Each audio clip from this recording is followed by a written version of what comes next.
Regardless of each of our lives being unique in our own rights, the one thing that is common to the human experience is the existence of pain. Every one of us, regardless of our race, gender, or background, have our own issues and problems, and I don't think anyone in this world can actually say that they've never felt emotional pain or their entire life is devoid of hard times. Now, when going through said hard times, it's very important that you adopt tested frameworks to help you better cope with the problem at hand or with the pain at hand.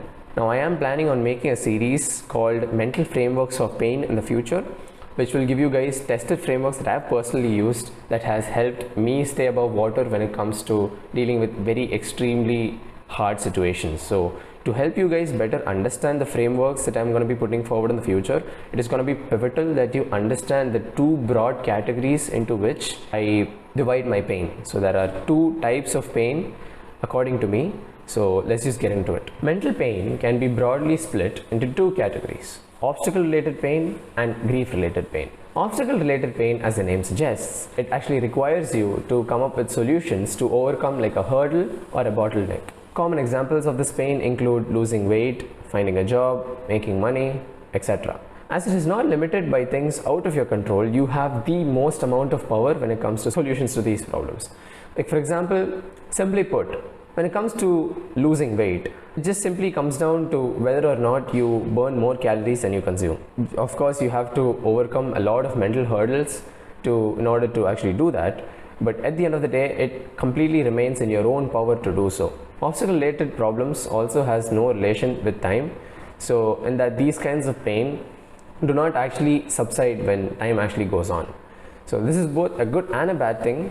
Good because you can get rid of these problems instantly if you find the solutions to them instantly, but the contrary is also true. So if you don't find the solutions to these problems, it kind of will last forever. I will make videos on the frameworks that I personally use to help me better deal with obstacle related problems itself, but make sure you for now understand the first type of mental pain there is, which is obstacle related pain. Now, the other type of pain is grief related pain.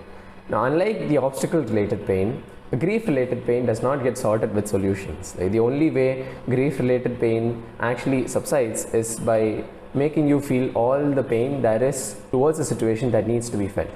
So in this day and age, many people just assume that they have a grief related pain, so they just don't even bother looking for any and every kind of solution that may exist to the problem itself. So I would like to clarify that approach itself is very flawed, and it does not help with your situation, because when it comes to grief related pain itself, understanding the situation at hand and actually hitting the situation with different angles and from different points of views will actually help speed up the entire process of your grieving, and will actually help subside the problem even faster. So make sure you actively look solutions even for grief related problems itself. So several examples of grief related problems can be a breakup, a friend moving to another city, or you getting fired from a job, etc. When it comes to grief related problems itself, a very important thing that you have to keep in mind is that you have to stay productive regardless of your circumstances, right?